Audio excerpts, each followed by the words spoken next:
नमस्कार दोस्तों, आज तारीख 10 जून 2026। तो चलिए शुरू करते हैं आज की बड़ी हेडलाइंस और जानते हैं हर बड़ी खबर की पूरी अपडेट विस्तार से। भारत और नेपाल के बीच डिजिटल पेमेंट को लेकर एक बड़ा कदम उठाया गया है। दोनों देशों ने यूपीआई और नेपाल के नेशनल पेमेंट इंटरफेस को जोड़ते हुए नई क्रॉस बॉर्डर रेमिटेंस सुविधा लॉन्च कर दी गई। अब भारत और नेपाल के लोग मोबाइल के जरिए रियल टाइम में आसानी से पैसे भेज सकेंगे और प्राप्त कर सकेंगे। इसी सुविधा से ट्रांजैक्शन पहले से तेज, सस्ता और सुविधाजनक होगा। माना जा रहा है कि इससे दोनों देशों के बीच आर्थिक और डिजिटल सहयोग को मजबूती मिलेगी। पीएम मोदी अगले हफ्ते यूरोप दौरे पर जाने वाले। विदेश मंत्रालय के अनुसार प्रधानमंत्री 13 जून से 18 जून के बीच फ्रांस और स्लोवाकिया की यात्रा करेंगे। दौरे में व्यापार, निवेश, रणनीतिक सहयोग और वैश्विक मुद्दों पर अहम बातचीत होने की उम्मीद है। प्रधानमंत्री फ्रांस में होने वाले G7 समिट में हिस्सा लेंगे, जहां विश्व नेताओं से उनकी मुलाकात हो सकती है। पेट्रोल और डीजल की कीमतों को लेकर फिलहाल राहत की खबर है। सेल कंपनियों ने हाल के दिनों में कीमतों में कोई नया बदलाव नहीं किया है, लेकिन पिछले कुछ समय में ईंधन महंगा हुआ है और इसका असर आम लोगों की जेब पर पड़ा है। विशेषज्ञों का कहना है कि अंतर्राष्ट्रीय कच्चे तेल के दाम, डॉलर की मजबूती और टैक्स जैसे कारक कीमतों का प्रभावित करते हैं। फिलहाल वाहन चालकों को नई बढ़ोतरी से राहत है, लेकिन बाजार की चाल पर सबकी नजर बनी हुई है। संयुक्त राष्ट्र में भारत ने पाकिस्तान के बयानों का कड़ा जवाब दिया है। भारत के स्थायी प्रतिनिधि ने कहा कि पाकिस्तान लगातार अंतर्राष्ट्रीय मंचों का इस्तेमाल भ्रामक और पक्षपातपूर्ण बातें फैलाने के लिए कर रहा है। भारत ने दोहराया कि जम्मू कश्मीर भारत का अभिन्न अंग था, है और हमेशा रहेगा। साथ ही भारत ने पाकिस्तान को जिम्मेदार व्यवहार करने की नसीहत देते हुए कहा कि झूठे नैरेटिव और राजनीतिक एजेंडे से जमीनी हकीकत नहीं बदल सकती।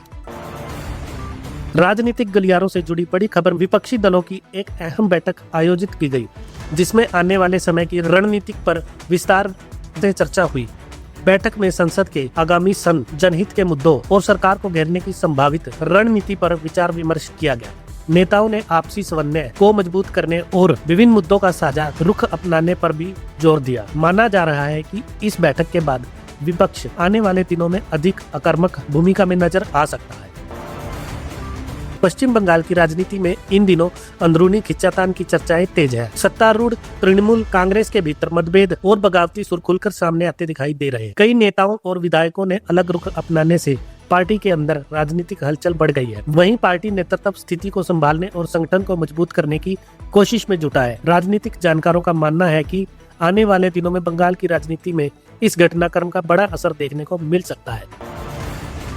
पंजाब नए कारोबार और स्टार्टअप को बढ़ावा देने के लिए सरकार लगातार कदम उठा रही है। मुख्यमंत्री भगवंत मान ने कहा है कि पंजाब को देश का प्रमुख स्टार्टअप हब बनाने की दिशा में काम किया जा रहा है। हाल ही में कई स्टार्टअप को सीड ग्रांट वितरित की गई है, ताकि युवाओं के लिए नए आइडियाज को कारोबार में बदला जा सके। सरकार का दावा है कि नई औद्योगिक और व्यापारिक नीति के जरिए निवेश बढ़ेगा, रोजगार के नए अवसर पैदा होंगे और राज्य में उद्यमिक को नई गति मिलेगी।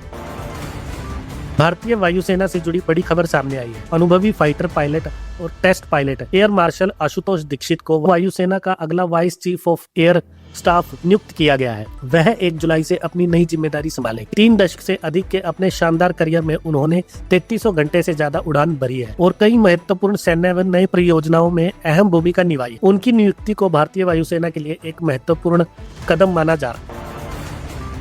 भारतीय महिला फुटबॉल टीम ने शानदार प्रदर्शन करते हुए SAFF महिला चैंपियनशिप 2026 का खिताब अपने नाम कर लिया है। फाइनल मुकाबले में भारत ने मौजूदा चैंपियन बांग्लादेश को 3-1 से हराकर छठी बार यह ट्रॉफी जीती है। खास बात यह रही कि टीम पूरे टूर्नामेंट में अजय रही और 7 साल बाद दोबारा चैंपियन बनने के लिए सफल रही। इस ऐतिहासिक जीत के बाद खिलाड़ियों को देश भर से बधाई मिल रही है और इसे भारतीय महिला फुटबॉल के लिए एक बड़ी उपलब्धि माना जा रहा है। खेल जगत से एक और बड़ी खुशखबरी सामने आई है। भारतीय अंडर 18 पुरुष हॉकी टीम ने शानदार प्रदर्शन करते हुए हॉकी अंडर 18 एशिया कप 2026 का खिताब अपने नाम कर लिया है। फाइनल मुकाबले में भारत ने मेजबान और डिफेंडिंग चैंपियन जापान को 1 से हराया। टीम की जीत के हीरो अजय आशीष पूर्ति, जिन्होंने शानदार हैट्रिक लगाई। पूरे टूर्नामेंट में भारतीय खिलाड़ियों ने दमदार खेल दिखाया और एक बार फिर एशियाई हॉकी में भारत का दबदबा साबित किया।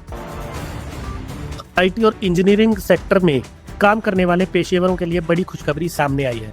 विभिन्न उद्योग सर्वेक्षणों के मुताबिक साल 2026 के कर्मचारियों के वेतन में औसतन 6 से 10% की बढ़ोतरी देखने को मिल सकती है। खासतौर पर artificial intelligence, digital technology, cloud computing और विशेष तकनीकी कौशल वाले कर्मचारियों को अधिक वेतन वृद्धि मिलने की उम्मीद है। विशेषज्ञों का मानना है कि स्किल बेस्ड हायरिंग और बढ़ती तकनीकी मांग के चलते इस सेक्टर में योग्य पेशेवरों के लिए अवसर और बेहतर हो सकते हैं। एनसीआर यानी राष्ट्रीय राजधानी क्षेत्र से जुड़ी विकास योजनाओं को लेकर नई चर्चाएं शुरू हो गई हैं।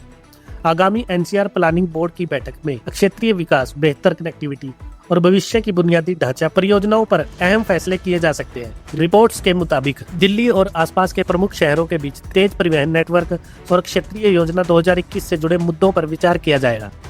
माना जा रहा है कि इन योजनाओं के आने वाले वर्षों में एनसीआर के विकास को नई गति मिल सकती है। पाकिस्तान की निगरानी और सुरक्षा व्यवस्था को लेकर एक नई रिपोर्ट चर्चा में है। रिपोर्ट में दावा किया गया है कि पाकिस्तान ने पिछले कुछ महीनों में अपनी सैटेलाइट आधारित निगरानी क्षमताओं का तेजी से विस्तार किया है। बताया जा रहा है कि नई पृथ्वी अवलोकन सैटेलाइट के जरिए सीमावर्ती क्षेत्रों और रणनीतिक गतिविधियों पर पहले से अधिक नजर रखी जा रही है। हालांकि इन दावों पर अलग अलग स्तर पर चर्चा जारी है, लेकिन सुरक्षा विशेषज्ञों और क्षेत्रीय सुरक्षा परिदृश्य में एक महत्वपूर्ण घटनाक्रम मान रहे हैं। तो दोस्तों, इसी के साथ खत्म होती है आज की बड़ी खबरें। अगर आप चाहते हैं आपको हर दिन देश और दुनिया की आसान और भरोसेमंद खबरें सबसे पहले मिले, तो अभी हमारे चैनल को सब्सक्राइब करें और वीडियो को लाइक जरूर करें। तब तक के लिए दोस्तों धन्यवाद। जय हिंद।